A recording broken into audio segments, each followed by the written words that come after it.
What is going on, everybody? I still have it up. Oh, my goodness. There we go. We're back for another episode of the Dre Area Sports Show. I want to say what's up to Johnny Dells for joining us today as we're going to talk about some of the latest news in the NFL about the 49ers, talk about the offseason, talk about the NFL draft, and also talk about what went wrong in the Super Bowl, which is a very sore subject for a lot of us because, I mean, I don't know about you, Johnny Dale, but do you go by Johnny or Johnny Dale? I forgot to ask you.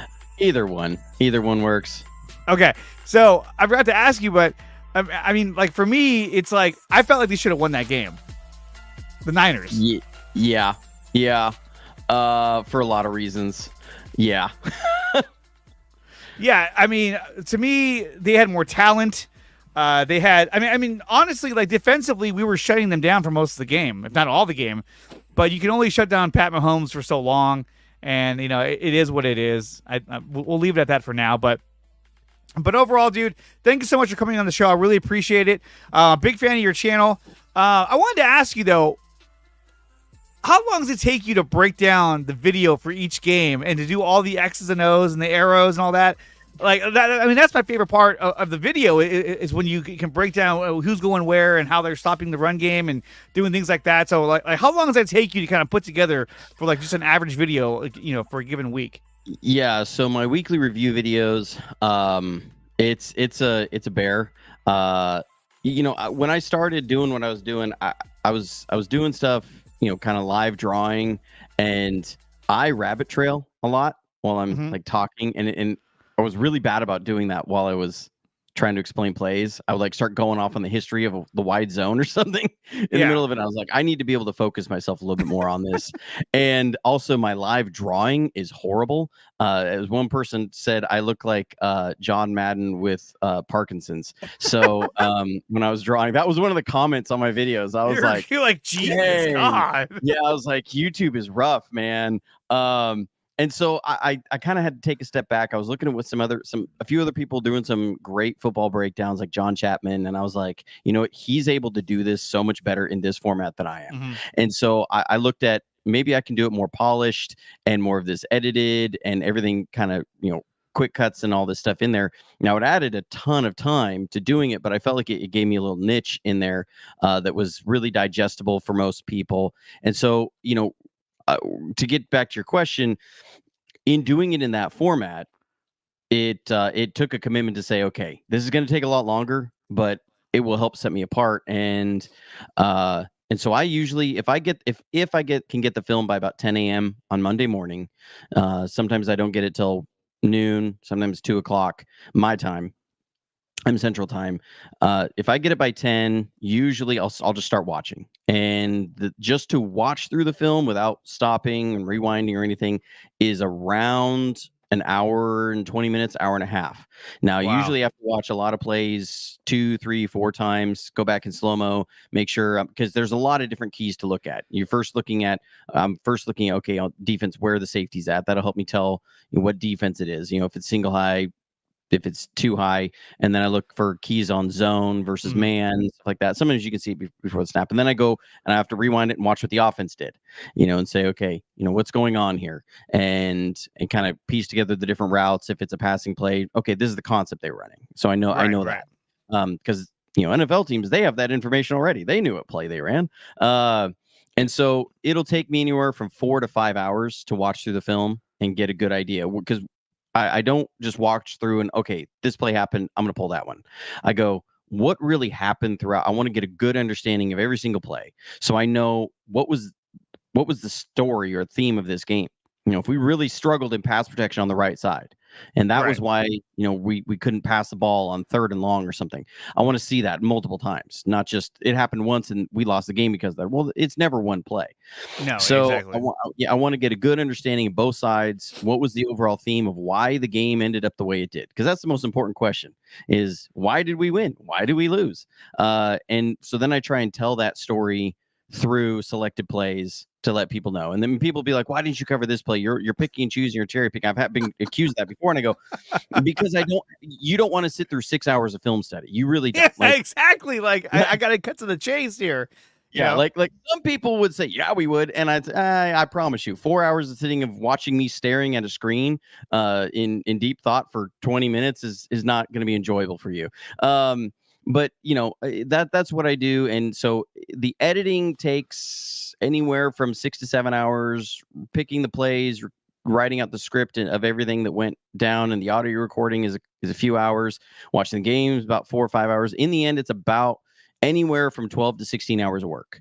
And Wow. so usually if it comes out by 10 a.m., my goal is to have it in the can, ready to be released by 11, 12 the next day.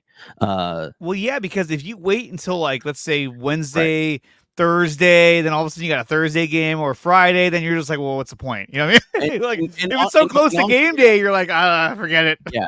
And honestly, viewers tend to check out. By Wednesday, most viewers have moved on to the next game. They're thinking Yeah. about the upcoming game. So that turnaround is really, really hard. Usually I'm working on it till 11 o'clock at night. I get up at 5 in the morning, get back at it, and then try and get it in the can. And I try and release it around noon Pacific time, around people's lunchtime. If they Yeah. like, hey, Yeah. I want to catch something on my lunch break, be able to talk to my coworkers about it. That's my goal. Is usually sometimes I'm not able to hit it. Sometimes I'm not getting the film till a little bit later, but usually that's what it is. And my wife just kind of resolves herself to the fact that she's going to be a single mom for 2 days Hey, after a but you game. know what though? That's awesome that she's understanding like that and says, "Hey, Yeah, this is what you want to do. This is your passion," and I respect that. But it's hard. I mean, when you're trying to balance your life on YouTube, your work life and your home life, it's extremely difficult. I was just telling Johnny Dell a story a few minutes ago that my wife came in and was like, "Hey, I got to go to school. Our youngest son, his eyes are puffing up because his allergies are bothering him." I'm like, "Holy shit!" And she's like, "Oh, do you want to go do it instead?" And I was like, "Well, I can't. I'm about to got Johnny Dell's."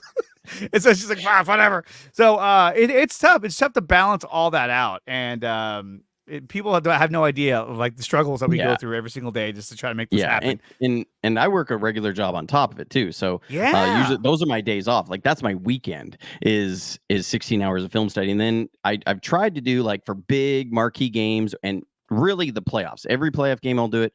I do a scouting video on our opponent. Um Yeah, and I watched those like the one against the or for the Detroit Lions. I thought was really good, and it was just like, oh man, I thought about it too. I was like, I wonder how long he spent making this video. And not only that, but it's like you're making a video and you're giving your point of view about what works and what needs to be done to stop these guys. And then you got the trolls who will chat, who'll drop a comment like, "You don't even know what you're talking about. They're not even they don't even like to run the ball on third downs." And you're just like, dude, I watch a damn film. You think I just made yeah. this up? Like, what are you Yeah, talking well, about? those ones always crack me up. And usually the fans of the other team, they'll come Yes. in all fired up, like, "Oh, this guy doesn't know what he's talking about," whatever. And I'm Typical like, Niner fan. Like, oh, yeah, okay. typical Niner fan, casual. Like the Eagles fans were the worst about that. We're absolutely the worst about that. They're like, dude, this guy's a casual. When I started dropping some film clips, and I was like, you serious right now? Like, do you even know how much time I put into that? And it's not to get defensive. I'm like for example, the Lions game. I watched 4 games to get a scouting on them, and that was a lot of film study. When I'm talking 4 hours to watch one of our games, that was 16 hours of film study I did in 2 days. I'm watching 8 hours of film a day Yeah. to understand who the Lions were, what they were really good at, scout their players, all this kind of stuff, and then turn around and put out a 15-minute video and try and condense all of that. To have Lions fans sit there and be like, "Nah, that ain't happening." I'm This like, guy you're doesn't you're know right. it. Yeah, Oh, yeah, yeah, he you're made right. it I up. didn't see your corner jump on that route 6 times in 2 games. I didn't see that. You're right. I don't know what I'm Well, talking about. it's crazy too, but yeah, I mean, 16 hours. I mean, that's a lot. But I mean, look, I would say this for anyone who's thinking about becoming a content creator, covering the Niners. What Johnny Dell is doing is the hardest type of content you can make for sports about breaking down plays and showing where they were effective and ineffective on certain downs. That's the hardest shit to break down. Like I'll watch it and be like, okay, I see what they do here. Okay, I got that, but I don't have the mind capacity to draw the X's and O's and lay it out for you. I'm like, oh my gosh. And to be honest, like it takes a lot of balls to do that because you're opening yourself up to everyone to say no, you're wrong, and you just have Yeah. to be like, well, I'm not, so whatever. Because at the end of the Yeah. day, all they can do is say stuff, and it doesn't mean anything. So And I've also, I have been wrong before too. Like I have been wrong. I've thought it was one thing. I remember I did a video, this is a couple years ago, and I thought it was something. And then I ended up getting in contact with an NFL coach, and I sent it to him, and I was like, "Hey, is this what was going on here? This is what it looked like to me." And he was like, "Oh, no, actually, it was this coverage, but this is really," he goes, "this is not common, but this is what was going on here. We ran this years ago at this, this place, and this is what happened." I was like, "Oh, that makes sense. Okay. Now, yeah, and it was like, but it was a learning experience. And that's what I've loved most about doing what I do is that I get to, it's opened up avenues to rub shoulders with some really smart people and some people yeah, who really definitely. know ball and learn. And, because I just love to learn on this stuff. And so it's given me access to some great resources. And that's really the goal of what I've wanted to do, was not to get my name out there or anything. It's been I want people to be able to see and understand and appreciate the game at the depths of it is, because for me, what makes football so great, what makes it so amazing, it's this amazing blend of violence and strategy, Mhm. and chess match and everything in there, that uh it's like war without the death, hopefully. Yeah, That it's this, and the thing that we get to cheer on every single time, because there's so much strategy and so much depth of everything involved. And in that, to go beyond just, hey, this guy threw a bad pass, well, okay, sometimes it is that way. Sometimes it's, well, actually that receiver was about 3 feet off. He should have been at this landmark and he wasn't. And or the quarterback threw an interception. Well, actually, this defensive coordinator baited him perfectly. And let's tip our hat to this defensive coordinator for calling a perfect play at this time right. and getting it. That's the stuff that I love getting into and seeing. And it makes you respect the mental side of the game so much. So let me ask you, when you watched the film last year, was there anything that you noticed about Steve Wilkes that made you say, you know what, maybe this is not the best fit, or did you think that he was a good fit and he just got kind of scapegoated? Well, it was one I tried to be defensive of Steve Wilkes for a while. Hmm. I'm usually one that preaches patience. I'm like, look, give guys some time, and usually, let's not hit the panic button. Let's not knee jerk on stuff, because fans were calling for his head like Oh week yeah, one. they wanted him I mean, it fired at was midseason. early. It was like, dude, you Yeah, can't fire him at midseason. That's and that's a bad look. and that was the thing that I kept coming back to, was like, this usually does not work out well. I don't know of an NFL team that fired a coordinator midseason and won a Super Bowl. I don't know if that's ever really happened. I haven't looked into it, but each year it tends to be teams that, they get to the dance with the guys that they started the season out with, as far as scheme Hmm. wise. So I was looking at it, whether or not you believe in Wilkes, or even if he was the greatest fit, he was our best option once the season started, because you have Yeah. all this off-season install. There's so much off-season install. You can't just change in the middle of the season. And so I was preaching patience, but and I wanted to give time, but it was when you started seeing a pattern of things over and over and over again that start to frustrate you and go, this is not the way that they played defense last year. It's not how they played defense 2 years ago, 4 years ago, 5 years ago. And it And what were wasn't those like, patterns? Like, what so were some of the things that yeah, you noticed? so it wasn't like these wholesale, we're just completely different. One thing that was, and this was one that frustrated me from fans, because everything you would hear from fans is, man, Steve Wilkes in this soft zone. Steve Wilkes in the soft zone is killing us, is killing us. I heard that over and over and over again. And I would say, honestly, we play more man coverage than we had at any time during Kyle Shanahan with Steve Wilkes.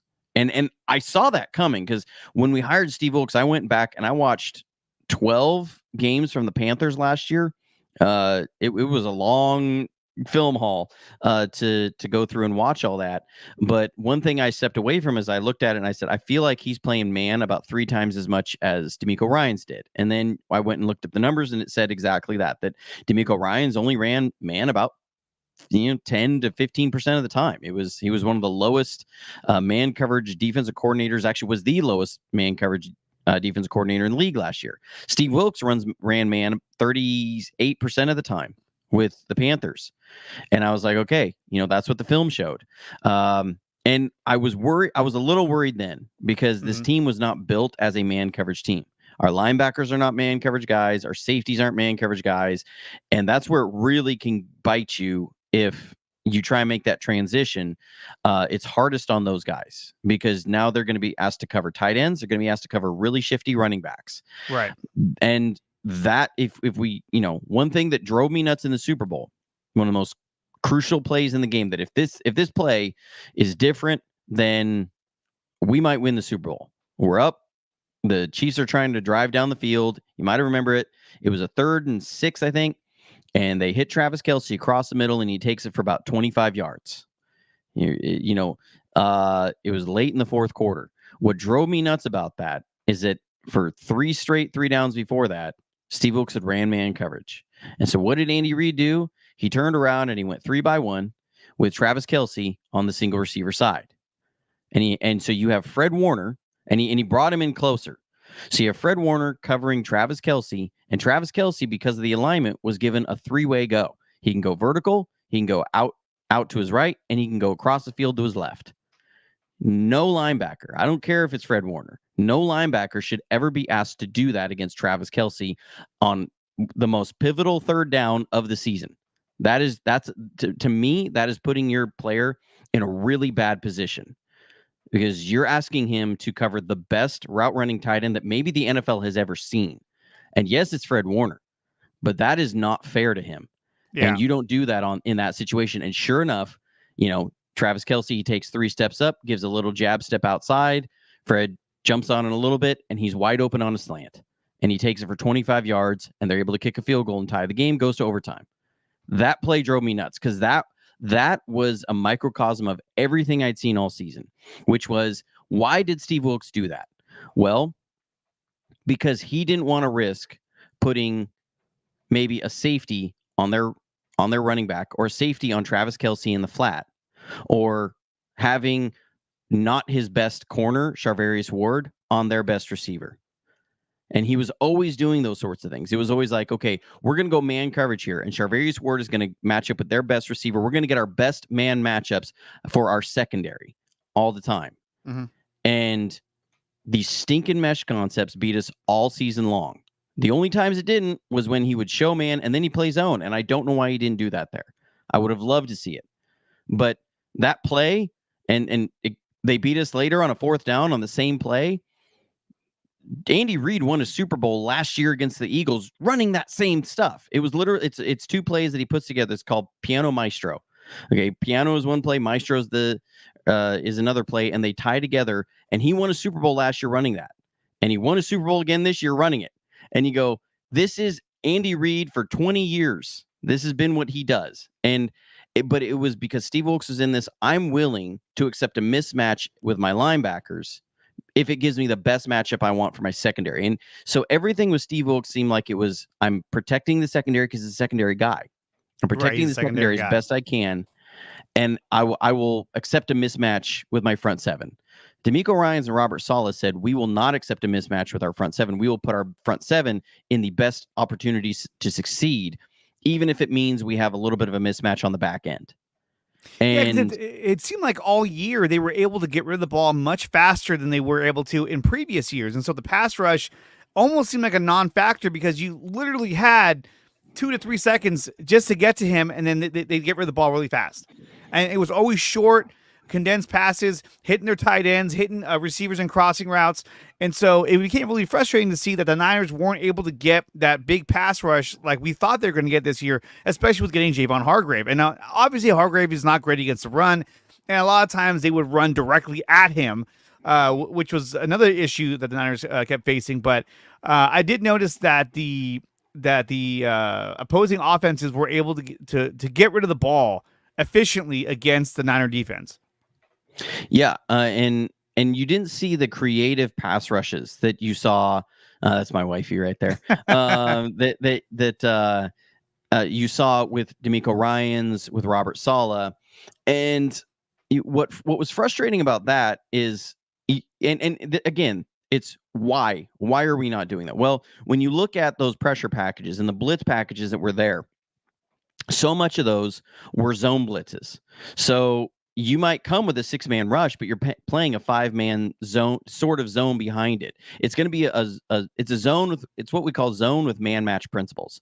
So so your guys are playing in an area, and they take the first receiver threatening their area, where there's rules in there, like Fred Warner would drop out and he'd take the final number 3. And that was where D'Amico Ryans and Robert Saleh were okay with that matchup. They're okay with Fred Warner having to cover Cooper Kupp coming over the middle, because Fred Warner is given a very direct assignment. You're not asking him to cover Cooper Kupp if he cuts outside. You're not asking him to cover Cooper Kupp if he goes down the field. You're asking him to cover Cooper Kupp if he breaks over the middle. So he's only got to cover him on a one-way go. Okay. And that's only if he's the one who comes this way. And so you're willing to accept that mismatch, because what it allows you to do at the front end is do all these stunts and twists and move guys around and present Fred Warner in one area and cause a line to shift, to predictably shift one slant one way. And so you're going to get a free rusher on the quarterback. You can manufacture that, and you get that. But you have to be willing to accept that you have Fred Warner trying to cover Cooper Kupp on a slant. But that's the only route he's got to cover. So you feel okay about that. We did that against the Rams, and we got to Matt Stafford. If you remember, it was the first game against the Rams last year. I think it was the second game. The Rams, they moved the ball down the field on the 49ers in the first half. They scored like 17 points. In the second half, they completely shut them out. And they were doing things like that on third down. And they were getting after Matt Stafford every single drop back, because they were willing to do things like that. Steve Wilkes sat there, and when he would bring 6-man pressure, it was straight 5-man coverage on the back end. And we remember that in the Super Bowl, right? And we remember Kyle Shanahan seeing that and calling a timeout right before that. Yeah, exactly. So frustrated. And so that was the difference, is that you have one guy who's saying, I'm willing to do this because, yes, my guys may only be able to cover for 2.5 seconds, but they only have to cover for 2.5 seconds because I'm going to get there. Steve Wilkes was saying, I want my guys to be able to cover for 3 to 3.5 seconds. And that should give the pass rush enough time to win their matchups. And it was like, you weren't just letting it was like, okay, yes, I get Nick Bosa's a great player, but you also need to be able to do things when teams are constantly doubling him. And you got to be able to move him around and take advantage of that. And he wasn't, because it was so much focused on the back end. So, yeah, that's like, it got to the end of the season. And when Kyle Shanahan just said, looking back over the entire season, this wasn't a really good fit, and it didn't really fit the style that, of our players and what we've been so good at. I was like, absolutely. That is exactly what I saw all season. You're seeing Fred Warner is dropping a little bit deeper on some of these zone drops than he dropped before. He's being put in more space. Dre Greenlaw is dropping deeper in the curls. He's not able to attack the flats as much. He's missing tackles. You're not getting these things as much. You're not getting these. You're asking your linebackers to cover two-way goes on tight ends, and they haven't done this in the past. Like, this is not their thing. And you go, yeah, so they're getting these quick throws because teams are seeing this, and they say, well, that's a matchup we can exploit. And that's what was really frustrating, and go, okay. I personally, I really like the idea of Sorensen and Staley coming in. I really like the addition of Staley. Personally, I think his role is going to be a defensive version of what Mike McDaniels was here for so long, which was, Mike McDaniels was not necessarily installing a lot of like the game plan that week. He wasn't position coaching. What his job is, as Joe Staley had talked about, was he would sit in his office. He'd be like, there was a garbage can full of empty Red Bulls, and he'd have all these video screens up and whiteboards, and it was like he's going crazy in there trying to figure out, if we just move this guy 1 foot over on this play against this team, we're going to get a big 70-yard touchdown because it'll move this thing. That's what I see Brandon Staley as having his role. Is he's a guy that was brought in to be just a creative defensive guru, that he doesn't have to worry about leading a staff. He doesn't have to worry about delegating responsibilities. That's going to be Sorensen's job. He doesn't have to worry about installing it with the team. His job is going to be, I get to watch this defense and do what I've done best with the Rams, which is come up with something really unique on how to stop this certain thing. That's what Yeah, I'm really excited about. I think Brandon Staley was actually a great hiring, and not that he's like, he's gonna come in and be our defensive coordinator. No, he's coming in as an assistant head coach. So he's essentially like your quality control at a much higher level. So let's see what Sorensen's doing. Let's see what I can add to that, and let's see what we can do collaborative to stop these offenses, because it seemed like Steve Wilkes, you're right, I agree that he just wasn't the right fit. And when Kyle Shanahan said that, it made a lot of sense, because you saw a lot of plays, especially like against the Vikings, when they did a zero blitz and that led to a touchdown. It was like he'd make these calls where you would stop and go, wait, why the fuck are we doing that? Like, why, like that all out blitz against the Vikings? I remember I was like, why did you do that, dude? Like, there was no need for that. It's almost like he got frustrated and was like, just do it all out. I just want to get a sack. Oh shit, touchdown. And then it was like, then then we lost that game. Yeah. Yeah. I mean, things like that with Steve Wilkes, it was like there was just some head scratchers on these of why are you doing this? Like, and again, people, it was always, and that's where I was always pushed back against people saying, oh, Wilkes in the soft zone. I'm like, Wilkes's aggressiveness in man coverage was what burned us more than anything. And seeing so many of the times where, Isaiah Oliver's out there, and I remember it was a Cincinnati game. I remember the moment they started motioning receiver across the field, they were down there at like this 8-yard line. I went, they're gonna hit a fade in the corner against Isaiah Oliver, because I saw Oliver Isaiah Oliver running with the guy across the field. I said, I know exactly what they're doing here. They're running this as a man check. They're going to go into a bunch. They're going to run some interference routes on Isaiah Oliver, and they're going to hit a receiver in the back of the end zone. And that's exactly what they did. And it was so frustrating for me to sit there and go, and Steve Wilkes is in the booth at the time, and I'm going, I'm watching from the TV, and I know the moment that happens, what's going to happen here. Like, why was there not a defensive check?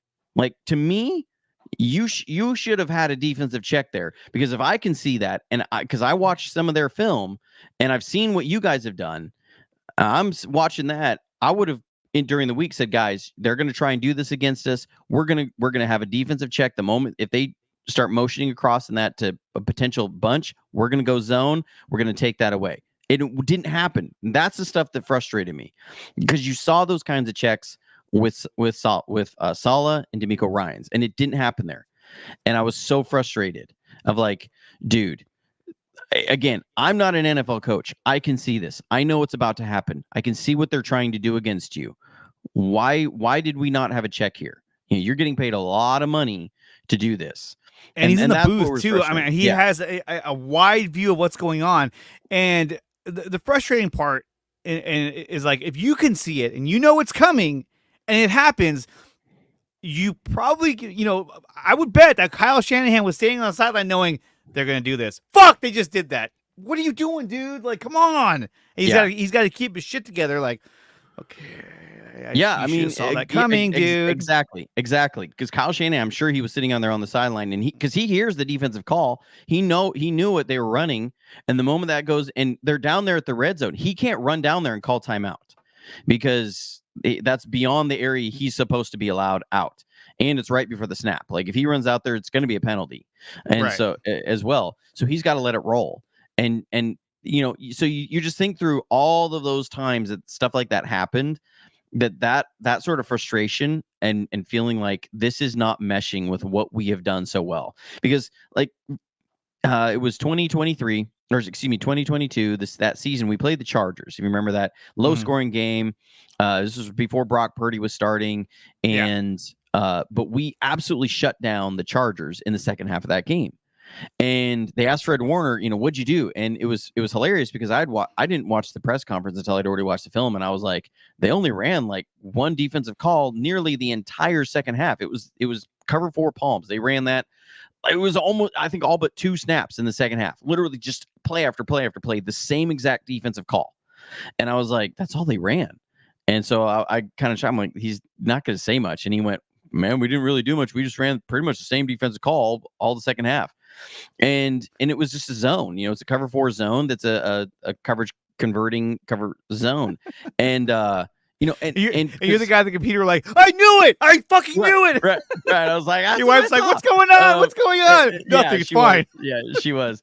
But like of sitting there and going, and then hearing this season people saying it's because Wilkes is playing all this zone of like why our defense is not as good. And I'm going, no, D'Amico Ryans ran zone all the time. And he literally shut down the Chargers with Justin Herbert running one zone coverage nearly the entire second half. The problem is not zone. The problem is how is the sequencing of these calls of these players are not being put in their best position to succeed. Yeah. They're not, and we don't have this fundamental commitment at an early downs to say we are not going to allow them to run the ball. It was like, I'm gonna be willing to put a safety not where it's most advantageous against the run on first down, because that gives me a better matchup in the flat if they pass it. It was stuff like that. And it was like, and then they would run the ball. And then they would run the ball and get 6 yards. And you go, well, now you're at 2nd and 4. So yeah, you may have prevented an 8-yard pass if they threw it on first down, but they're going to run it every first down and get 6 yards. And you rarely earn the right to rush the passer. And so, there was it was like philosophically fundamental difference of approach. Mm-hmm. It wasn't that the defenses and the calls were so vastly different. There was a couple calls that we didn't see hardly ever with Saleh and Ryans that were there. Like we ran cover 4 tricks a few times, which is a Fangio defense. We didn't see that a lot with Saleh and Ryans. Steve Wilkes would call it a couple times a game usually, and it's coverage I really like, but it wasn't like fundamentally we were completely different on defense. It was just like the approach, the philosophical approach to defense was very different, and so it's one of those, like I'm seeing that and hearing the press conference afterwards or really the conference call with Kyle Shanahan, I kind of sat there and nodded my head. I'm like, yeah, that makes absolute sense. And so it's been a little frustrating to see people to come that away from that and be like, oh, Kyle's being, it's coach speak and he's scapegoating Steve Wilkes. And I get that side of it, but on the other side, I felt like Kyle was saying everything that if I had written a summary, actually I did write a summary, like before I read everything about it, when it was just announced that Steve Wilkes was fired, I put a summary out on Twitter of like, here's why he got fired and why it wasn't a philosophical fit. And it was almost exactly what Kyle Shanahan said, and it was like, well, I understand why people feel the way they did, but I also understand exactly why Kyle said what he did. Cause I agree. And I think that's the players echoed that. And so, my bigger thing is, why did you hire him in the first place? Why was this your go-to? Did we not figure this out? Was this not part of the evaluation process during the hiring process? That's where I feel the biggest mistake was made. Yeah, I mean, not going from internal and going, outside to bring in a defensive coordinator, I thought was a little bit of a surprise for me because, I mean, normally they've promoted from within, but maybe they felt like Sorensen wasn't really at that point where he was promotable. And I think now, after what he saw with Steve Wilkes, he was like, no, I want one of my guys to take the helm on the defense because I know what we're supposed to do, and he was doing his own thing, and it philosophically was not working out. And there were a lot of plays on in the Super Bowl in which I thought the defense showed up really well. The defensive line played extremely well, but defensively for the Chiefs, in my opinion, they had at least 3 extremely clutch defensive plays that altered the game. One of them, which I'm going to share right now. Let me pull this one up. No, I have to tab. That's the new thing. So one of them is this one right here. Okay, so this is the play. Where is it? Here it is. This was the play. It was 3rd and 4. This was the game right here, in my opinion, because literally it's 4th down. You're at the 2-minute warning. If you get a first down, you can run this shit down to a field goal and then hopefully win the game behind the leg of Moody, right? Which I think he would have hit it because he was clutch the entire game. But when you watch this play right here, I'm going to make sure the sound's off. Okay, good. When you watch this play here, wait, hold on. The sound's not off. There we go. And you can see right there, it's like Brandon Ayuk is wide open for the first down, which would have essentially sealed the game for us to give us a chance to kick the field goal to win the game. But I want to say it was McDuffie that came in on that blitz, unblocked, nobody even there. And that's the part that really got me. I was like, how do you not cover that guy? He came right in, and look, if we go back even farther, there's nobody there. He ran in unblocked, and this could have altered the this to me. If we hit this first down, the Niners win this game. I mean, you saw how open Brandon Ayuk was. Did you watch this play at all and see where they went wrong? Yeah, I've seen it. I think my copy of the coach's film for that is on a separate my external hard drive, which I don't have plugged in right now. Or I'd pull it up and share it with you. So one thing you have there is that this is partially really good design by Spagnuolo. If you go back to it pre-snap, you'll notice they're presenting more threats to Purdy's right than they are to his left. And that's how the offensive line is going to account for things. They have 3 potential blitzers off the right side. They have 2 potential blitzers off the left side. You really have a situation where they're forcing the offensive line. If you have, we can't see it from this angle, but the nose tackle is on the other side of the ball. And so you have 2 potential rushers to Purdy's left, and you have 1, 2, 3, 4, 5 potential rushers to his right. And so that means if the running back stays in to block, you have the ability to pick up everybody but one guy on the right. So you have 4 potential blockers, and if you keep your tackle and your guard on the left, you have 2 potential blockers.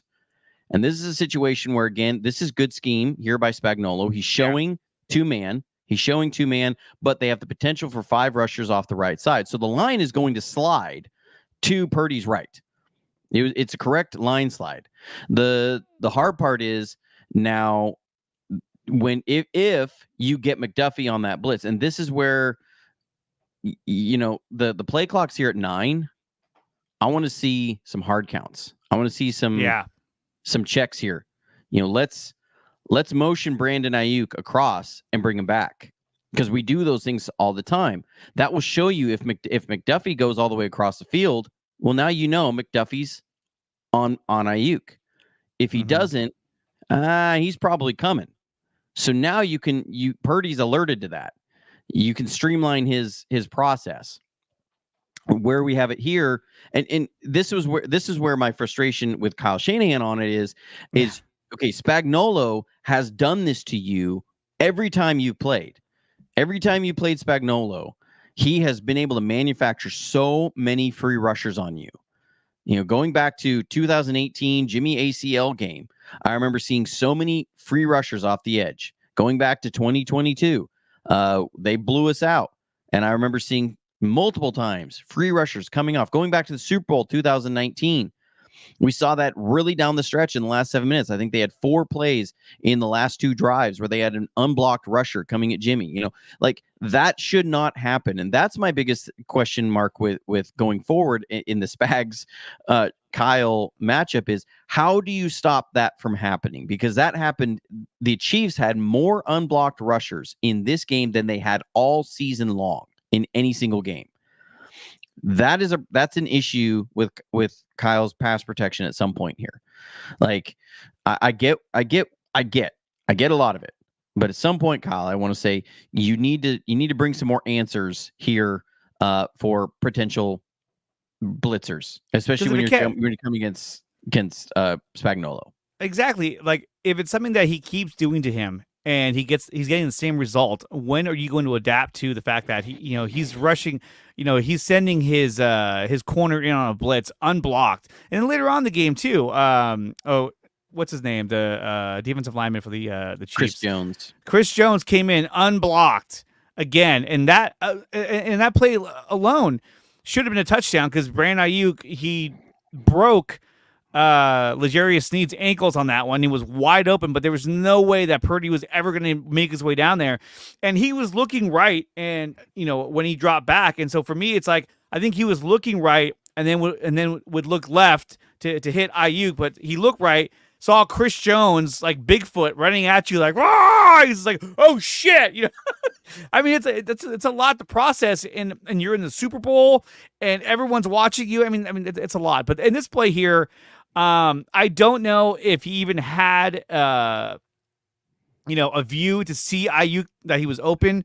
Maybe he was just fully committed to going to his left, and once he saw McDuffie coming in, maybe that kind of drew his attention to the left. But I see what you mean, though, is that the way your defense sets up is that you're baiting the offense to move towards the right, his line to move towards the right, which would open up the lane for McDuffie to go right in and get pressure on Brock Purdy, which is what they ended up doing. If you watch the play, look, there they go. They're all over here, and there's no one here to stop him at all. So yeah, absolutely. But I'm wondering, the angle from behind the quarterback, if he had a lane to get him the ball, which I think he does, but Yeah, he does. This is one again. Kyle, I don't know if he's ever going to give us a straight answer on a play like this. Purdy has said I should have hit Ayuk on it. Of what the exactly he wants there as far as his hot versus that blitz. Now, I get where Purdy's coming from. You're getting a blitz off that side. You throw into the blitz. You have your best quick hitters there. It's just the double slant concept there. We call it lion. That and you have third and Juwan. You're trying to go to him. Generally, you're going to have no help on the outside, especially if it's that zero blitz. I get why that throw is there. This is one of those that if Purdy hits the throw, man, we're all talking about him as the next Joe Montana. If he misses it, should the 49ers pay him? It's that kind of a thing. And Kyle Shanahan's the choker. And I mean, this is how fine the line is in the NFL, yeah. and it's hard to watch. And to me, it's hardest to swallow because I felt like if there was any year to jump on the Chiefs, this was it, because their offense just was not what it had been. I tweeted out before the game, and people just kind of came at me like I had said something really stupid. I said, this game is going to be a race to 25. Whoever scores 25 first will win the Super Bowl. And that was from watching 6 games of the Chiefs. I went and scouted all their games, and I was like, this is not the same Chiefs offense. It's not. They got some serious issues. They do not have the kind of juice that they've had before. And the numbers, showed that out, that they were the 15th scoring offense in the league this year. And you're going, I don't blame the idea of, you have to score more against Patrick Mahomes. The Chiefs had only scored more than 26 points, I think, like 3 times all season. Yeah. And and you have that much talent on your defense, you're expecting them to hold that team. Well, and that's my question too, is that without Steve Wilks, with a different defensive coordinator, it felt like the Niners were talented enough to where they should have had a bigger impact defensively than they actually had on the field. Because, I mean, even the year before that, you didn't have Javon Hargrave, and yet it seemed like getting Hargrave was a deficiency for the Niners defense. It was like, how is that possible? Even when Ambry Thomas took over as the at starting cornerback, he looked great the first few weeks, and then again they started to kind of regress defensively as the weeks went on past the bye week. So it seemed like they had found their mojo, but again, when you go back to what you were talking about, not having the players in the positions to succeed started to be their biggest ailment. It started to show cracks in their defense, and I mean, look against the Lions. We were down 17-0 at halftime. It was like, oh my God, or 17-3. It was like, oh my God, what is happening right now? And then we came back and destroyed them. It was great. But still, I mean, at that point, I was like, I can't believe this is happening. Yeah. Well, both those games, the Packers game and the Lions game, I remember sitting there so mad, and my poor wife, she was having to hear me. I was like, we are wasting the best team we have had in 30 years, the most talented team we've had in 30 years, our best chance as far as talent on the roster to win a Super Bowl. We are wasting this. And because it was so frustrating. But, what you saw the Ravens do defensively to the Chiefs was what we should have seen from our defense. Yeah. You can't sit there and tell me that Ravens defense had leaps and bounds more talent on their roster, on their defensive side of the ball, than the 49ers. You can't tell me that. I think when it comes down to is that the Ravens defense was more disciplined and had a better game plan, and were coached better, and were in the right places to find success. I mean, And yeah, even that in in your everyday work life, I don't care where you work at. If you're in any kind of supervisor management position, you always want to put your people in the best places to succeed based on their skill set. And that's what I kept seeing with the Niners defense is that I felt like they were not where they needed to be. And as the games went on, especially halfway through or in the second half of the game, you would see guys like Dre Greenlaw and Fred Warner missing tackles, getting there late because they're having to do so much and cover so much ground that it seemed like they were always just gassed towards the end of the game. Yeah. And I mean, what Mike McDonald did against Andy Reid was the blueprint to me. Like, and not saying it's easy in any way, but Mike McDonald, when I watched that game, what I found fascinating was, one, he was never complacent in a call. If a call worked on third down, he went away from it on the next third down. He's like, we're not going to do the same thing. Why? Because I know Andy Reid is what he's going to do to counter what I did. Right. And he really, like, it was that idea of like, we and sometimes there's philosophical differences in how the coaches will call plays. I remember, do you remember Mike Nolan, when Mike Nolan was our head coach? They used to do this thing on 49ers.com where people could submit questions to the coach and he would answer them. Right, and I thought that was one of the coolest things they ever did there. And I submitted a question and it got answered by Mike Nolan. And I just asked him, when you're game planning, are you looking to try and take away specific players on the other team, or are you looking at how to stop their scheme? Because that's the kind of nerd I am. And he answered it, and he was like, "That's a really good question." For me, he goes, different guys take different approaches. For me, I look at that players are paid more than coaches for a reason, and so I'm looking to take away their top threats. Other guys will look at trying to attack scheme with scheme and take away what they're doing to attack a certain zone coverage with certain concepts. Steve Wilkes was very much in that Mike Nolan kind of vein. Mm-hmm. Mike McDonald was very much on the other vein, and he was constantly saying, I'm going to try and stay one step ahead of what Andy Reid loves to do offensively to counter what we did. And it wasn't as much about matchups. It was more about, I'm going to put, I know that if I show cover, that it was cover 3 zone last time, I'm going to show 3 zone, and I'm going to drop in Tampa 2. And I'm going to, because I know he's going to have something he's going to do this that goes against cover 3 zone on the next 3rd and 6. And that's what he did to constantly stay ahead of Andy Reid. And they didn't score a point in the second half. I didn't see that same sort of thing from Steve Wilkes. Now, at the same point, the talent on that defensive side of the ball for the 49ers was that good that people have criticized Kyle Shanahan for taking the ball first at halftime or in overtime. Yeah. And they said, because they were like, Patrick Mahomes is going to go down and score a touchdown. And I said, no, you didn't, because the only touchdown they scored in the game up to that point, they didn't drive the length of the field. That was off after the muff punt. They had not driven the length of the field for a touchdown the entire game. That's 4 true. quarters. That's true. That muff punt, that came at the worst fucking time. I was like, oh my God. Because you basically gave it to him. You're like, I'm going to give you the ball pretty much right in the red zone. And you at that point, I already knew we're not going to stop them. They're going to score one way or another. But yeah, it's true. They had not driven the length of the field to score a touchdown. And so if you're Kyle Shanahan, you're thinking, if we kick a field goal, we kick the ball off. They haven't been able to do anything better than a field goal literally for 4 quarters. And so people are saying, Patrick Mahomes is going to score. I said, no, you don't, because the defense had not allowed them to do that for 4 quarters. What makes you think that, the most important series of the year, that they can't have the ability to do that? So I understand why people are upset about it, but I also look at it from the analytical side and say, yeah, but the entire, you have to believe in your defense at some point that what they've done for 11 series before this, they will do one more time. Yeah. And then, because if they kick a field goal, then all you got to do is kick a field goal and you won the game. And but that was the thing too, is that, I was talking to my brother about this. I said, he's actually here in the chat, or he was, I don't know. Oh, there is a Daniel.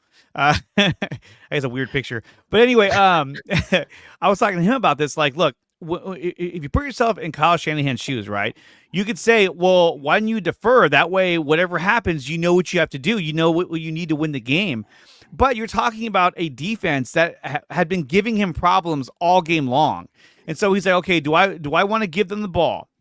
And let's say they score a touchdown or a field goal, but let's say they score a touchdown. Now I got to drive the length of the field with this really good defense that's given me problems all game long that have fucked up my third downs 2, if not 3 times in the game. So I feel like, he received the balls because he's like, you know what? I have faith in my offense. I can score. And then, like you were saying, they haven't driven the ball late the field. I feel like we can stop them. And what happened? He drove it down and scored a touchdown. Yeah. And you also remember the Chiefs are coming off of a 2-minute drive down the field. The 49ers defense have been on the field for like 8 plays in that drive. I mean, they would have been extremely gassed if they would have gave Mahomes the ball. He's sitting there going, okay, my defense, when they're rested, has not given up a touchdown when we kick the ball off. When we kick the ball off, they have not scored a touchdown. I think they only scored 2 field goals in those situations anyways. Yeah. So like the numbers tell you, the analytics would tell you, from what's happened in that game, your best chance, the chances of them scoring on you if we kick this ball off is very low. And that will be even better if we can get our guys 10 minutes of rest. If we can get him 10 minutes of rest on there, I feel much better about them stopping him than they just got gassed running down the field, and now we're going to kick the ball off again. I get the things on it. I just personally, I don't think it's quite as simple as, he didn't defer and they didn't know the rules, and man, that's why we lost. I go, well, there's a lot of reasons we lost. That 3 series lull that the offense had coming out of halftime, where they didn't score for 3 series in a row, and it was almost like 3 and out every play. Mm-hmm. That was a worse series to me on Kyle Shanahan than the end of the game. And that's a big reason you lose. The play you showed, that's a reason you lose. And this is the other play right here, the one in overtime. And looking at what you were talking about before, okay, so looking at this play here, we're going to do a little Johnny Dell's Football Academy right now. When you look at this play right here, what do you see defensive-wise that they're setting up for against Kyle Shanahan's offense? So it's hard to tell exactly where that middle linebacker is. Is he on the left side of the center or the right side? It looks like he's to the center's left. Linebacker standing over the ball. And again, they're doing these things. And this is the stuff that I love to see from D'Amico Ryans and Robert Saleh that we didn't see from Steve Wilkes as much. They're not lining up and saying, we're coming cover 0. They're not doing that. They're showing man, but they have the flexibility here. They can drop out into zone, and they can come with a wide array of zone blitzes. But they're causing, again, predictable pass blocking setups. So if that linebacker is to the left of the center, you have 2 down linemen and a linebacker right over the ball. Linemen have to account for the most, or the first threat that is available, first potential threat. So that means your center, Brendel, has to account for that linebacker. So you're causing a 3-2 slide. So you're 3-2 protection. You're going to have 3 to the quarterback's left, 2 to the quarterback's right, and then you have Kittle there. Do you hold him in protection or not? That's kind of that's up to Kyle Shanahan's play call, what they're doing in there. Do you bring a running back in and say we're going to have him go in and then full max protect? The problem with that is if you only have 3 receivers running routes and they drop into zone, you have a real hard time busting that zone, and you have a really causing a stretch. So it's 3rd and 4. If he goes max protect and they drop into a 7-man zone, you're screwed. And Purdy's sitting there holding the ball and probably maybe getting a sack and maybe a strip sack. And those are the worst things you want there. So the question is, okay, if they're coming with a blitz off the right side, how do we account for who's the most dangerous threat first? And really what you should have here is Burford should be hitting the defensive tackle. If that linebacker comes over him, the guy that's kind of top side of the chevron there at the yellow line, if he's coming, they have rules for these. If then he's coming, then you can't see you can't see it, never mind. then you still have to pick up the defensive tackle. Yeah. And so this is one Burford look, he admitted to it on social media after Feliciano apparently hungover, kind of tossed him under the bus. Yeah, he did. That Burford said, I should have picked up the defensive tackle. Shouldn't have picked up the outside threat. You should be blocking this inside out. And there's a breakdown there. And this is the kind of stuff that, again, it just drives you insane, because now you're seeing that linebacker's coming. Okay, they have a situation where they're going to have 4-on-3. If you really think about it, the 3 down guys and then the linebacker coming, that is 4-on-3.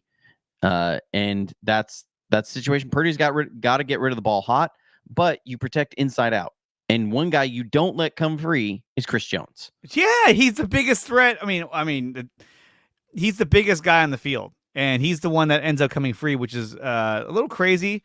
Let's see how this play develops. And then so right here, I mean, I think this is McKivitz is moving to his right, and then I think this is Chris Jones is right here. Yeah, with the linebacker right behind him.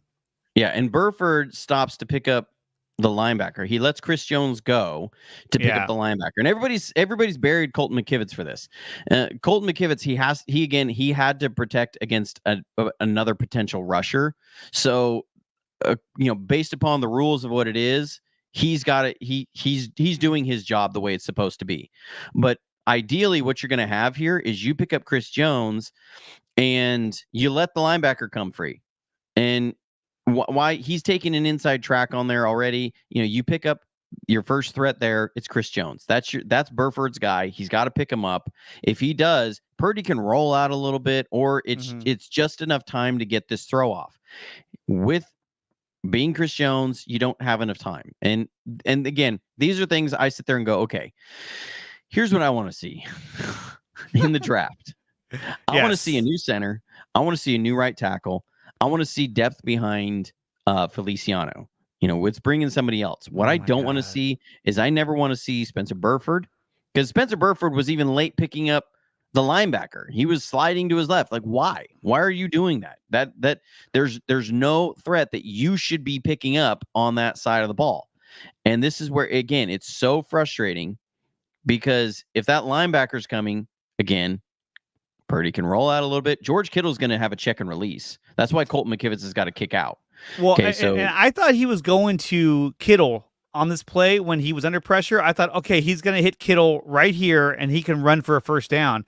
But instead he was going he just kind of aired it out to Jennings. But the hard part is up here is that Brandon Ayuk has just, look at Snead is on the ground. He's wide open, and there was no way he was ever going to see him with this big behemoth coming right at Brock Purdy. I mean, unless Purdy looked left first, like initially, he would never have seen him. He never had time.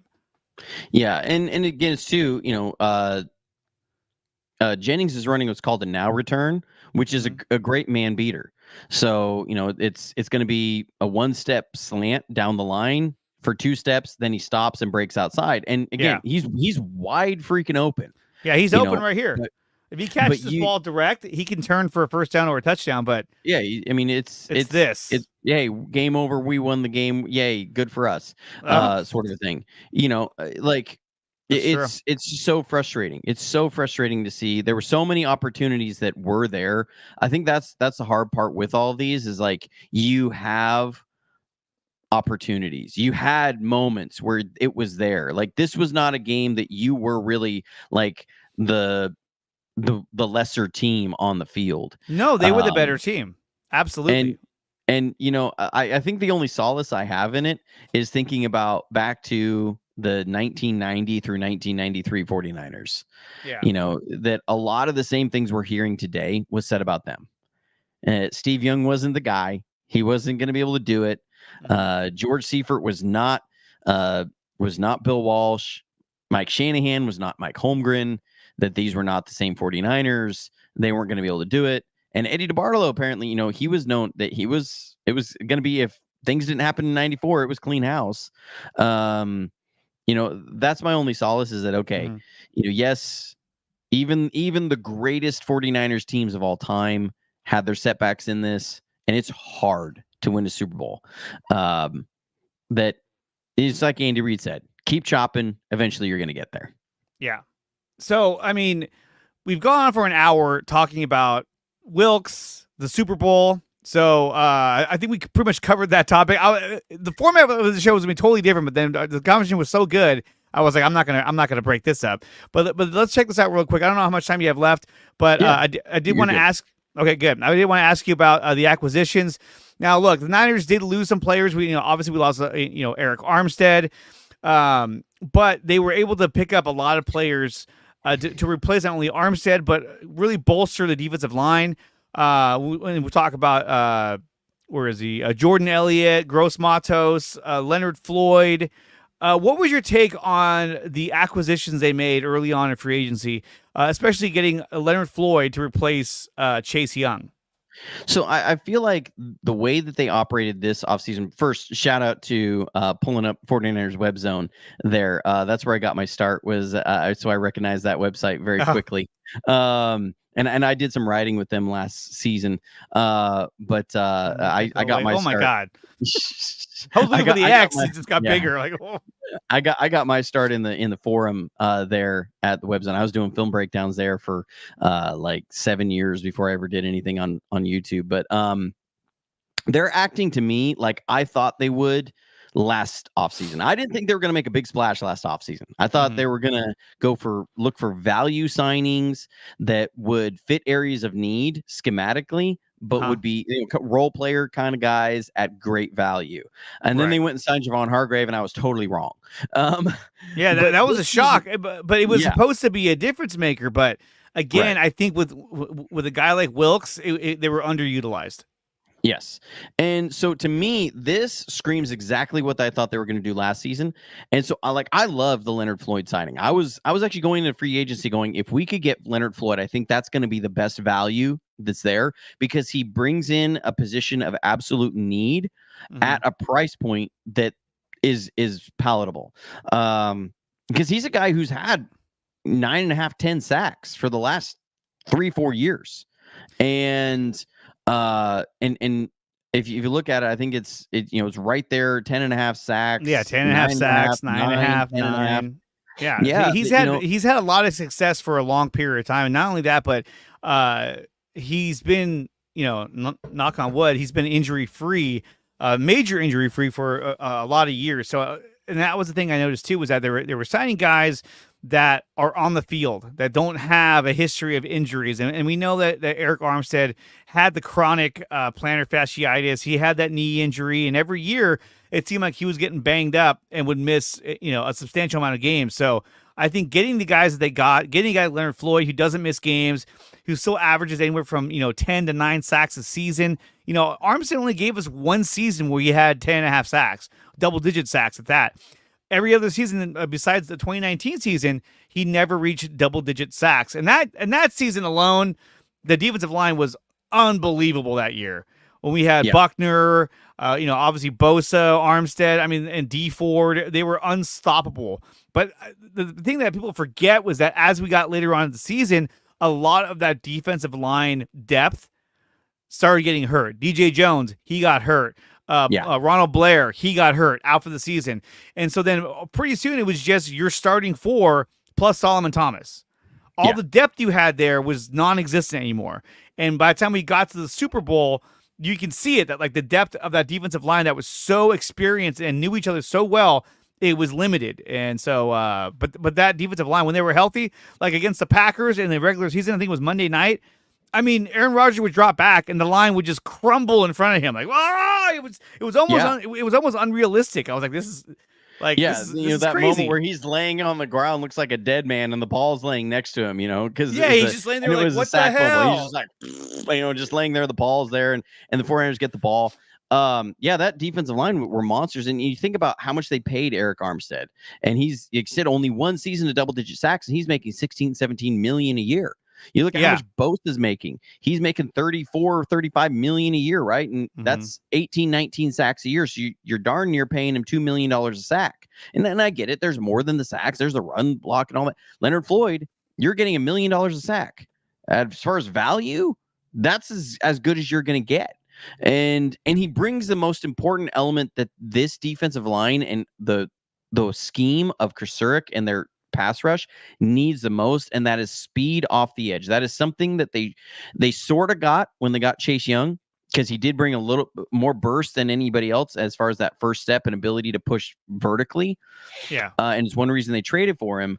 But that the 49ers have not had since exactly what you said was D Ford. D Ford, what was he known for? That explosive Speed. first step.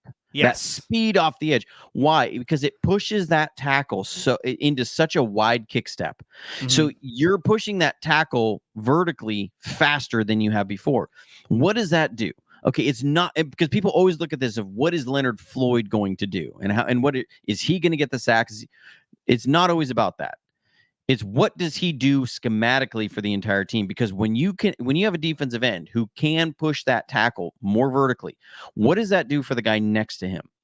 That means that if you have a quick defensive tackle, that guard who's got to cover that defensive tackle is now having to cover in more space, because now your defensive tackle has a true two-way go. He can go to the right, he can go to the left because he has enough space.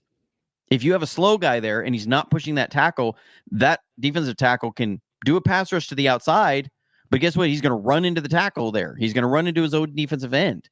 If you've created enough space to really give your guy a two-way go, he can be more effective. That's one thing that we didn't see them doing and being able to do for Javon Hargrave as much was, especially since Drake Jackson dropped out, is that you didn't have that burst off the edge and that ability to push that tackle deeper. So Javon Hargrave is operating in less space than he did when he was in Philadelphia. When he was in Philadelphia, they had Sweat and Reddick coming off the edge, super fast guys, right? Mm-hmm. Super fast edge guys, pushing those tackles deep. And so if you give Javon Hargrave space for a two-way go, he's a really tough defensive tackle to block in pass protection. And that was the same idea with Eric Armstead. That was how, when he was winning double-digit sacks, he was winning with quickness and his length to that big swim move. Then he's dealing with lower body issues. He doesn't have that same quickness. He's not winning.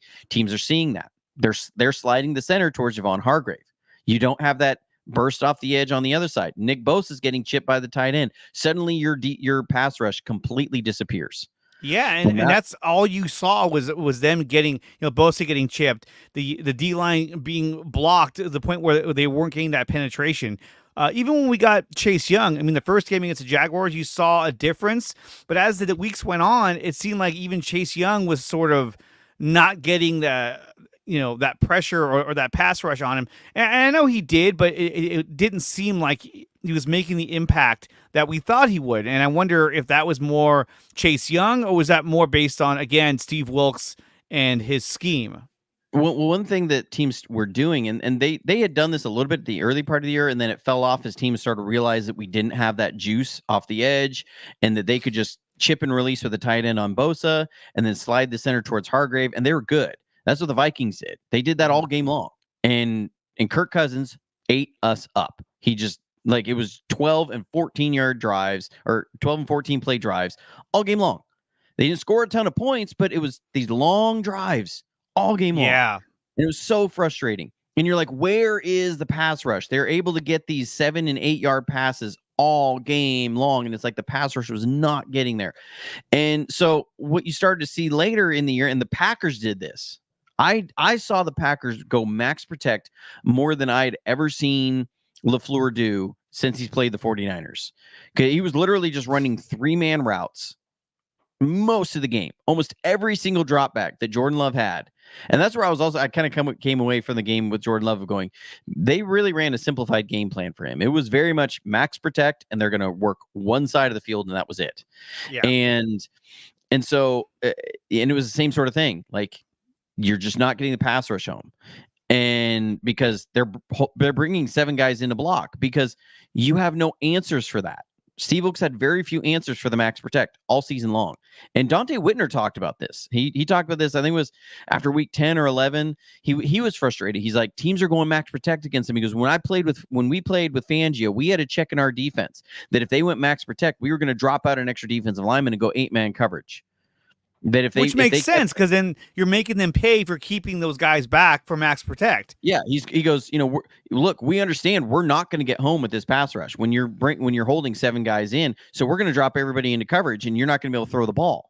And we're going to be sitting here. And he was talking about that he was frustrated that we didn't have an answer for the max protect. And that's, again, what was frustrating. And Kyle Shanahan talked about it in his presser after that game. He was asked about that, of why was the pass rush not getting him? And he said, well, when a team's keeping 6 and 7 guys in a block all game, it's going to be really hard to get your pass rush home. But they're not, you're not going to score. You're also not going to score a lot of points doing that too. So that was his response to this whole thing in that presser. But it was, again, I'm going, yeah, but you have a systemic problem that you're not getting off the field. I get it that, yes, this means there's fewer drives and there's going to be less points, but you barely won that game, and if it wasn't for a couple interceptions from Jordan Love, but you don't have an answer for this. And this has been, you haven't had an answer all season long. So why are we not seeing some of these manufactured pass rushes where you're getting a predictable pass blocking protection scheme, that like what we saw Spagnuolo doing? Spagnuolo was doing it. Why we used to do it, we didn't see it nearly as much, and that was as frustrating, and seeing everything's going. But as far as this year, I like these signings because I think it's bringing you those value role players that you are missing. I think about it with Malik Turner, right? That they traded for from Malik Collins, excuse me, that they traded for from the Texans. He's that kind of defensive tackle that it has the ability to win in a two-way go. When you look at what he was doing with the Texans, he's a guy who can do that. So you're bringing in, we need this skill set. We need the ability of a defensive tackle to win in a pass rush on a two-way go. We can create that with the defensive ends we have with Nick Bosa, and now you bring in Leonard Floyd, and now you have Javon Hargrave, you have Malik Collins. Those are guys who can do that. Eric Armstead's biggest problem was that you could not count on him being available. He was missing 8-9 games a year the last 2 years. Yeah. So you couldn't pay him. And so, yes, I understand it doesn't save you a lot on the cap this year, but it saves you big time between this year and next year. Is that you're getting a lot of savings there. And so, I like these, that you're getting values of guys who do things that the 49ers need to be able to do. That Gross Matos, same thing. Now he's, to me, I thought Cleveland Farrell last year was going to be that Charles Omenihu role, that Arden Key role, that third defensive end you bring in a third and obvious passing situation to, again, do all these cool stunts, do these twists, do all these things that manufacture the pass rush, because you have a guy that's so athletic and can move, and you can line him up over the center and then end up, looping him around the tackle on these big stunts. That's what Gross Matos is a guy to me. He's very much that sort of body type. He's like 245 pounds. He's not a real big guy, but he's fast, and he's got that lateral movement, and he's able to move like that. I thought they were going to use Cleveland Farrell in that role this last year, and then they ended up having problems with Drake Jackson not holding up on early down. And Cleveland Farrell was the guy. And I think that ended up changing their plan, because they really wanted Drake Jackson to be that base down defensive end and then be able to rotate in there with the obvious passing situations. And they never really filled that Arden Key, Charles Omenihu role of those, that kind of NASCAR package. To me, Gross Matos, that's what that screams to me, is when you look at who he is and what he's done and how he's won. Yeah, that he's that kind of role. And so you're getting that role at a good price. You're getting the Leonard Floyd at a good price. You're getting Malik Collins at a good price. You're getting that third linebacker that we have struggled getting consistent production and good tackling from, and run defense from, since Azeez Al-Shire left. You're getting that with Devondre Campbell. A guy who has been better against the run than the pass, but has had very productive. But again, not a big expensive signing. So I think you're getting really high value for what you're signing. And so I like these picks. I think they're role players that fit what you need. It's not the big sexy splash signing, but I look at it and go, I feel better about guys playing the roles that they should with this defense than all the talent we had being played outside of roles that have been really successful for us. Well, and you have a lot of talent in multiple spots. You know, you have Nick Bosa, and I like what you were saying too about how now you have Bosa and Leonard Floyd. With that speed, it's going to pull those tackles farther out, which means that one of the two defensive tackles is going to have that two-way go you were talking about, where one will get two blockers, one will just be one-on-one. Now I can go left, or I can go right, or I can do whatever I want. And you have to make a choice, and so that puts a lot of pressure on the offensive line, and it's going to open up a lot more opportunities for the defensive line to get home to the quarterback. Because that was the biggest thing was last year was that they were not able to get home as often as everyone thought they were going to, and that was the most frustrating part. What was that? You thought it was going to be Sack City. You thought it was going to be. You especially with Hargrave, it was like, man, what's going on? I like this comment here. This is going to be the 2022 Eagles, right? You're thinking this is going to be a 90 sack season. Yeah. You're like, that's really what you're thinking. You look at that 2022 Eagles front seven, and you look at the 49ers front seven last year, and you go, they should have had 25 more sacks than they did. Yeah. But does that fall on Chris Kasarik, or does that fall on Steve Wilks for not having the right scheme for his players? Wilks, exactly. Yeah. And that's the reason why he's not here anymore. They were like, this is not working out. And, a lot of heads out there were saying, he scapegoated him, or, this wasn't all on Wilks. Some of this is also on Shanahan as well. And I think some of it was. But when you look at just the plain facts, is that it wasn't the right fit. And right. I think a lot of us could see that, especially going into the postseason. We were like, this is not the right fit, but they got to make it work. I mean, he pulled him out of the booth to be on the sideline because his players want someone there on the sideline. Hey, I need you down here, man. They need you. And I think the biggest tell that he was so frustrated with Steve Wilks was when he called the timeout in overtime. He was just like, he called that timeout probably thinking like, what the fuck are you doing? Stop doing, and explain one more time. He called timeout. Why did he call that timeout? So the third down right before that, Andy Reid had run what's called mesh concept, where you have two shallow crossing routes. Right. Where, and the idea is you get all this cross traffic, and then you run a short hook over the middle. So you create two routes that are going to be rubbing and run interference against man coverage on a guy coming the other way, and his man defender has to run over the top of both of those routes. You get this little separation. The guy's on the move. Dump it down. A mesh concept has been around. The guy from head coach Mississippi State, he came up with it years and years and years ago. Totally blanking on his name. He passed away recently. He only ran like 10 offensive plays, and mesh was one of the ones he ran all the time, and everybody took it and ran with it. He came up with like 40 years ago. Okay. But I'm blanking on the name. But anyways, this has been an Andy Reid favorite. And that's Maestro. Piano is where they break like they're going to do the two shallow crossings, and they stop and they break outside. So that's Piano. Maestro is the crossers. Piano is break and run outside. How you beat those, because what that's for is when the defense starts jumping those crossing routes, right? They're saying, well, we're gonna hand these off, and we're gonna look to pick up the other guy, and then you stop and you break outside and they're wide open. But one of the best ways first game against Arizona, it was one of the first third downs that Arizona converted against us. That's what they ran. They ran the mesh concept against us. Isaiah Oliver had to run over the top of two meshing interference routes. They get like a 15-yard gain for a first down. And that was like one of the times that people were like, wait a minute, this 49ers team did not fail to get off on third down, and suddenly we are. That was kind of the first inklings. Now, fast forward, next time we play the Cardinals, it was fourth down or third down, I think. Kyler Murray's in there. We show like we're playing man coverage. They run that mesh concept. We drop into 3 zone. Mooney Ward is able to sit. He jumps over the third read in the progression, gets a pick 6. Yay! We defended the mesh. Now, fast forward to the Lions. We show man coverage. They're going to run.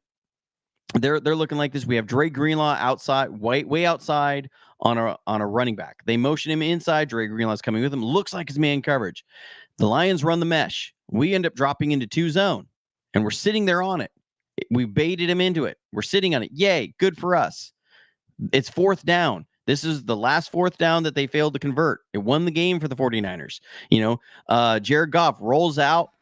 because he's got nowhere to go with the ball. They're expecting man. They're running this mesh. We showed him man. We dropped into zone. Good on Steve Wilkes. You beat it twice, but now you're playing against Andy Reid. You know this is coming. For third down before this. We got to stop Mahomes. So we're going all out blitz. Reid calls, mesh concept, beat you, gets a first down. Next third down, what do you do? It's Mahomes. We got to stop him. We're going zero blitz. That is not going to beat that mesh concept. Is not going to defeat it. That is not how you go about that. So Kyle Shanahan sees it. He knows you are showing him. You are coming with this. Timeout. We are not doing this again. This is Andy Reid. So they come out, next play, they go with a 5-man blitz. And they run man coverage. And they were supposed to hand these routes off. They're expecting it coming. They don't hand them off correctly. Like, they end up getting a first down across the field on a drag. But guess what?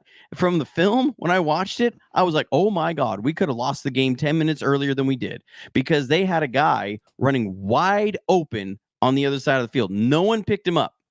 They were supposed to hand routes off. This guy was wide freaking open. Literally nobody's on the field with him. If Patrick Mahomes hits him, he's gone for a 45-yard touchdown. Game's over. Like, it was in overtime. It was game over then.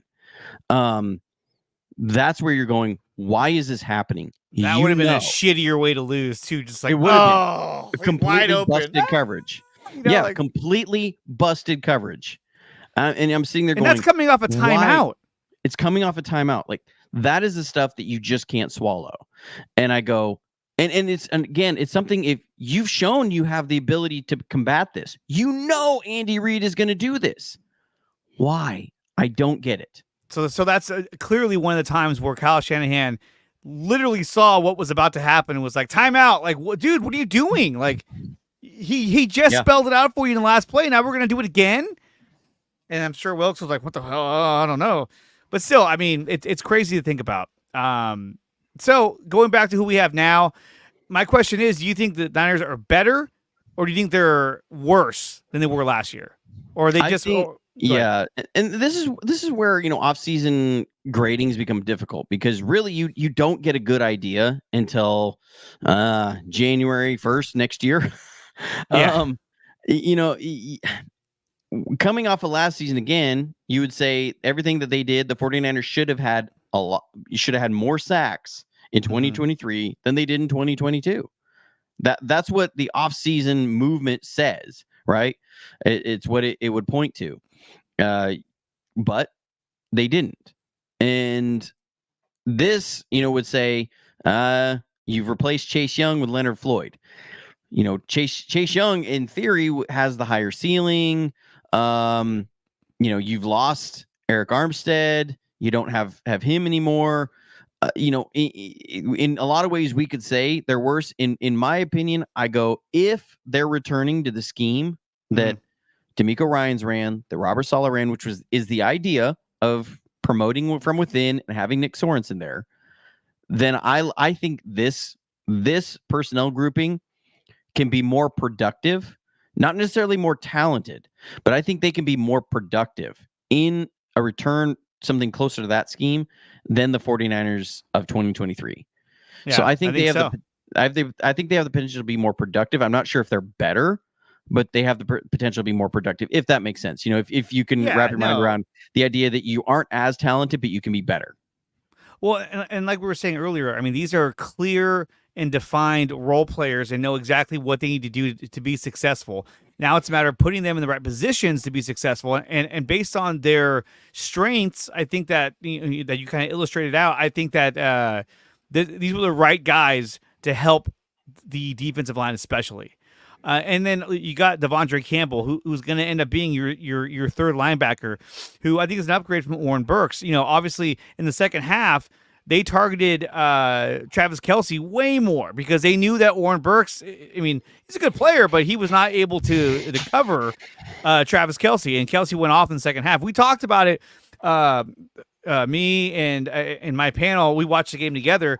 And we talked about it at halftime. We're like, dude, they're going to go hard at Kelce in the second half. They have to. They have no choice. And they did it with so much success, and it was just so frustrating to watch. But now at least you have a guy like Devondre Campbell who's good against the run as well, which where they needed help, especially because the Lions gouged them for huge runs early in that game. It was like, oh my god. But yeah, when you look at Gross Matos, yeah, he becomes that kind of a Menahu type player. You got Malik Collins and you got Jordan Elliott. Both are going to be good defensive tackles to help stop the run and put pressure on the quarterback coming from on Collins' side. So I think that these were really good pickups, and it made the team deeper with more quality players, as opposed to saying, okay, let's just sign Daniil Hunter and then we'll just promote from within on our defensive line. You know, that would have been totally different. That would have been like, okay, we're going to probably have the same effect we had last year, you know? So I'm really happy with what they did. Yeah, I really like Jordan Elliott as far as, again, one thing the 49ers, and you touched on it talking about the 2019 season, one thing that they've struggled with is they have not replaced DJ Jones. Never. He was huge for their run defense. I mean, it base downs, DJ Jones was out there, and he was a guy who could plug up that middle of the field, and was a really stout run defender. They had not been able to replace him. Now, Javon Kinlaw and Javon Hargrave together and Eric Armstead were supposed to be that kind of three-headed rotation that DJ Jones, Armstead, and Buckner were. They did not turn into that. Javon Kinlaw was so frustrating because he's physically such a powerful guy and so gifted, but man, he could play so undisciplined at times. Yeah. That there were times like he was so eager to try and win that pass rush. And it was like, you have to earn the right to rush the passer. So he'd be going on a two-way go and he'd cut inside the guard, but he'd cut inside too hard, and that guard would just wash him right down the line, eject him from the hole, and they run right behind it. And we're saying, where's our linebackers? Because they got guys coming on him, and they're, that line of scrimmage has been moved 4 yards. You go, no, like Javon Kinlaw was so frustrating because that would happen so many times. It was like your run defense just is not there. That's what I see with Jordan Elliott. He's a guy that's going to be able to come in and be that DJ Jones who can early downs stuff it up and help keep your linebackers clean. They don't have to fight off these guards as much and really are able to do what they do best, which is run and hit. And so, again, when you see Malik Collins and Jordan Elliott, I think that gives you those guys who are able to do what you need in this defense. And like you said, I like that better than, well, we're just going to go get Daniil Hunter. Well, I think if you're able to get all three of those guys, Floyd, Elliott, and Collins, I think that gives you a closer 2019 defensive line as far as roles than just going in Daniil Hunter. Because that was the one thing you saw in 2019 was that everybody knew their role. Everyone knew where they had to be at. Everyone knew what needed to get done to get home with the quarterback. And they were so efficient at getting to the quarterback with depth, with Ronald Blair, with DJ Jones, all these guys, Solomon Thomas. I mean, he's a bust, but even having him as a role player that would sub in, he was quality. And then when those guys started going down with injuries, then our pass rush started to suffer. I remember people in the playoffs were like, "Oh, why isn't Bosa getting home? He's not getting enough sacks." I'm like, dude, he's having to play almost every fucking down because these guys aren't there anymore, So it was a big difference. And I felt like this year, towards the end of the year, as we got into the playoffs, that we sort of had that again, especially in the Super Bowl when you saw, you had Randy Gregory coming in, you had Chase Young coming in. They were trying to deepen that defensive line, but you're doing it during the year, so it's a little bit different than doing it in the offseason. But I mean, this year the defense was stacked enough to where they should have had a bigger impact on the game, and instead, you got the impression that they were more frustrated and just. That was the biggest thing, was frustration that you could see on Fred Warner, frustration on the defensive line, Drake Greenlaw, where they were just like, fuck, man, because they weren't doing what they normally had done in years past. So real quick, let's go to the chat. Terry Byrne, is that how you say that? The only issue I have with Leonard Floyd was look at the teams Floyd got sacks against, not the best offenses or the best of offenses. And he broke it down. Floyd had 2.5 sacks against the Jets. He had 2 versus the Jaguars, 2 versus Washington, and 1.5 versus the Jets again. 7.5 against weaker teams. But I mean, I see what you're getting at, but I mean, I would take those 7.5 sacks against any weaker team that we're playing. So I mean, that's fine with me. But I see what you're getting at, though. Yes, how is he going to perform against a higher end offense or offensive line? So we'll have to wait and see how that kind of pans out. He said actually 8 because not 7.5, so he corrected himself. Patel thought that they looked older and a little worse. I think they look better this year. I think you have more role players and guys who know what their job is and their job assignment is, as opposed to signing a bunch of big names who are like, no, like you get the bigger name in here, and they're gonna say no, like I'm the focus of this fucking defense, and you're like, okay, hold on a minute. Patel also writes that Isaac Yadam, among league leaders in pass defense in 2023. Mooney was number 1, a sneaky signing. So, yeah, I mean, you didn't hear his name coming up a lot, but this is another cornerback that they did sign. And so this is the last question I have for you before we start to wrap things up. I could talk to you for hours about Niner football. Your knowledge is amazing. But do you think, and it's the same thing I asked Ryan Hensley last week, was it last week? Yeah, last week. As I said, do you think it would benefit the Niners to make a move to get a guy like a Pat Surtain to put on this defense? Or do you think that's something that, hey, look, there's no need for that. We can, we can find what we need in the draft and who we have on the team already or through free agency. Do you think that making a move to get another shutdown corner is important for this defense, being the fact that we're in a conference that has you have Puka Nacua, you have Cooper Kupp, Tutu Atwell on the Rams. You have a lot of weapons receiver-wise in the NFC in general. So what do you think about that idea of trying to acquire a top-name cornerback? Well, I think with, again, what the 49ers are looking into return to on defense, unless you're getting a Richard Sherman type, who is maybe the best deep third zone corner that the league has ever seen. I don't feel the need for it as much, because like Pat Surtain is a phenomenal talent. He was my draft crush that year. And we ended up obviously getting Trey Lance, but I was sitting there like, what I wanted was the 49ers to sit where they were and go get Patrick Surtain. I thought he was the best player coming out of that draft. Now I was a little biased. I live in Alabama, but that's what it turned out. It turned out that he maybe is the best player out of that draft, and the quarterback class that year was not very good. But it was a thing where I was sitting there going, okay, we're on this. I go, not at the price it would take to go get a Pat Surtain from another team, because one, he's coming up. You're losing out on that window of that rookie deal. You're gonna have to give him a big contract here real soon, and to get a guy like that, you're gonna have to probably send 2 firsts. You're looking at a Jalen Ramsey type trade. You're gonna have to send 2 firsts, and where I look at the 49ers roster, they can't give away more firsts right now. They need to hit on some firsts. You can't have sunk costs in firsts like they've had with Trey Lance, like they've had with Javon Kinlaw, that don't pan out right now. You need where do they hit? Where do you think they should hit when it comes to draft day, especially with that first round pick? So here's the struggle, is that I think there's a number of tackles that would work really well, that would be an upgrade, and they need to address the tackle situation. Whether it's getting a long-term replacement for Colton McKivitz, or having a guy that's ready to take over for Trent Williams, who's getting a little long in the tooth, who's not going to be he's not going to be on this team in 4 years. Trent Williams is not going to be here in 4 years. So what is your succession plan for Trent Williams? He maybe not be here next year. Beyond this season, he may not be here in the 2025 season. So what is you have 2 holes that you have to plug at tackle. And so, and in theory, you're going to be picking at the end of the draft next year as well. So I go, you can't spend a first there on a corner when you really need to address your offensive line. Yeah.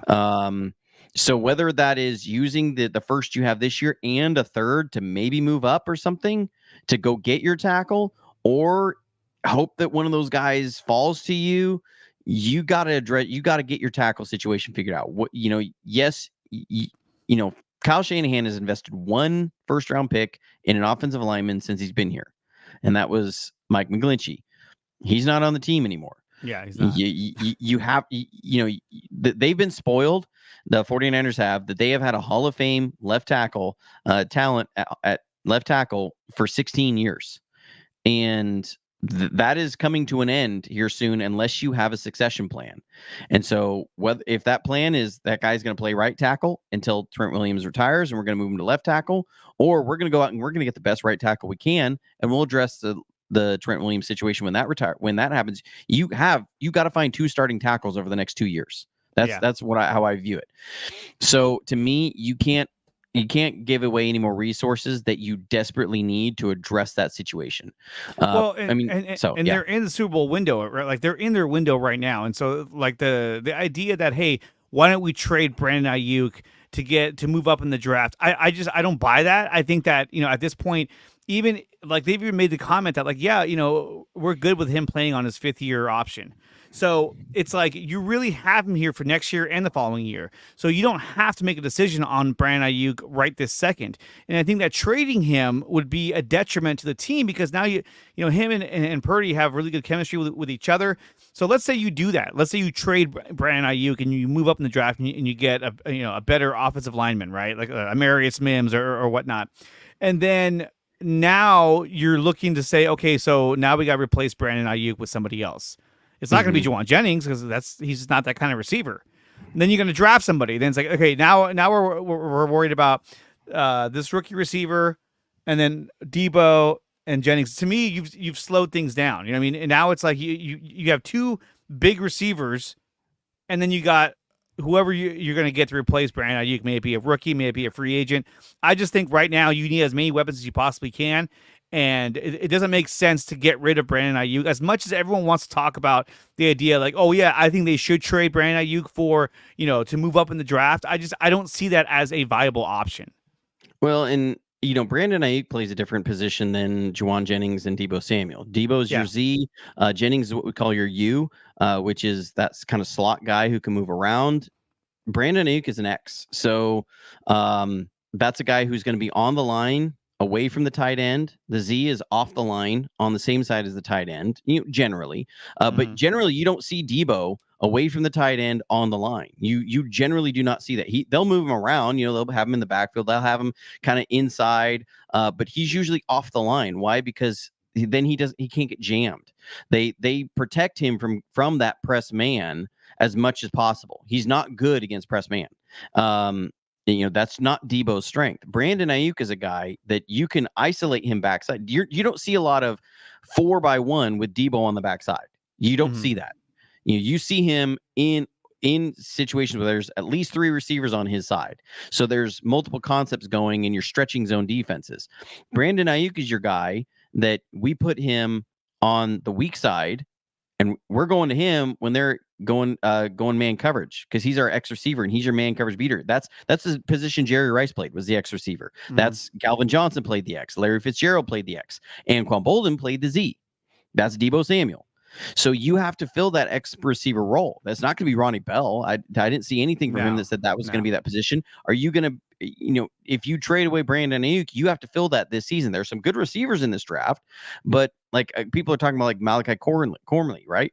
He's a guy because he reminds you of Debo. Well, you don't need another Z receiver. I love the kid. I think he's really good, but he's a Z. You need an X. I think to me, a guy that might be in striking range if you're looking at an X that I think, I saw him at the Senior Bowl. I was real impressed. Was Brendan Rice, Jerry Rice's son. I thought as an X receiver, he showed a lot of burst. His route running was on a different level than a lot of the other receivers there. He should be available a little bit later. Is he going to be is he going to be a Brandon Ayuk? I don't think so. I think for me, people have been talking about this buzz of Brandon Ayuk being traded. I think that comes down to that Brandon Ayuk has not signed an extension. As long as that happens, there's going to be talk of him in a trade. Yeah. If you look at how the 49ers, though, operate with their big guys in extensions, talks do not happen in earnest until after the draft. They're not even negotiating right now. They're not. The 49ers have probably expressed interest and thrown out a number that is lowball. And Brandon Ayuk's probably getting really frustrated and upset that they haven't come to him. But here's why this happens. If you're the 49ers and it's draft day and the Chargers come to you who need a receiver and they have the 5th overall pick in the draft and they say, "Hey, we'll give you this pick for Brandon Ayuk." Are you walking away from the 5th overall pick in the draft? No, you're taking that trade. If a team is offering you maybe 14th, 15th overall in the draft, are you taking that for Brandon Ayuk? As much as I love Brandon Ayuk, I think that's a trade you take because that makes sense. So you don't lock him because why is the team willing to do that? Because they have the negotiating rights. Right. They can sign him to a contract that works for their cap. They don't want to. They're going to pay less if the 49ers have him on a contract that makes sense for the 49ers. Yeah. Pay, They're like, pay we don't plan. want to inherit a Plan. contract. We want to inherit a guy that we can sign to a contract, to an extension. Right. Real quick, we have a question here from Patel. He says, a question for Johnny Dell. Could Xavier Legette play X or Y if they deal Debo next offseason? I mean, could he? Yeah. Is he going to be the same sort of player that is as physical as Debo in that position and bring, the mismatches that Debo does? Here's the problem that Debo creates is that when you have a team that if they're going to play zones, that Kyle's going to look at that and say, okay, what are their coverage rules? How deep are these linebackers going before they pass off a route? If we send a guy down the seam, how deep is that linebacker going? Is he going to 10 yards before he passes off? Is he going to 12 yards before he passes off? If he's going to 12 yards, guess what we're going to do? We're going to run George Kittle, who's a fast tight end, down the seam, and we're going to then put Debo in the backfield, and they're going to have a choice. Do you play man coverage? If you do, that means you have a corner inside or a nickel player inside playing as a linebacker. We're going to run it at you and make that guy take on an offensive lineman. And Debo's going to run the ball, and he can run it as physically as any running back in the league. If you say we're going to have linebackers in here, okay, now you're in zone because you're not putting a linebacker in man coverage on Debo Samuel. So what we're going to do, you pass off at 12 yards, we're going to run George Kittle straight down the seam, and we're going to run Debo Samuel on an angle route or a Texas route, or we're going to run him on a check and out route, or we'll motion him outside and run him on a now route over the middle. So we get Debo running full speed over the middle while your linebacker's dropping back, and now he's got to recover and try and tackle Debo in space. Or that safety, they're going to have to roll that safety down, and now that safety has to tackle Debo in space. We saw the Eagles try that. What happened? Debo bounced off the guy and ran for a 42-yard touchdown, right? So while he could, Legette could be a guy to do that. I just don't think he brings the specialness that Debo does. Debo, he's not the guy that you're going to be able to put out there and you're going to throw the deep bomb to the fade down the sideline. We've hit a couple. They have hit a couple with him there, but that's not a specialty. What makes him special and why he got the contract he does is because you can do that stuff with him and you can get a 50-yard touchdown. And so it really now what do defenses have to do? So do they have to adjust to that? And I think the blend of Debo and Brandon Ayuk is what helps make this offense so hard to stop. Because if you're running zone, now we're going to do that. If you run man, Brandon Ayuk is out there and he's cooking everybody. He's getting 19 yards a catch. That's what makes it hard. Now, the hard part with both of them is that we also run the ball as balanced as anybody in the league. And so, the 49ers, I think they ran, it was something like 497 rushing attempts to 499 passing attempts. It was something like that on the year. It was almost perfectly balanced. One of the next closest teams was the Lions, and they were 500 rushes and 600 passes. So the 49ers passed the ball fewer times than any team in the league last year.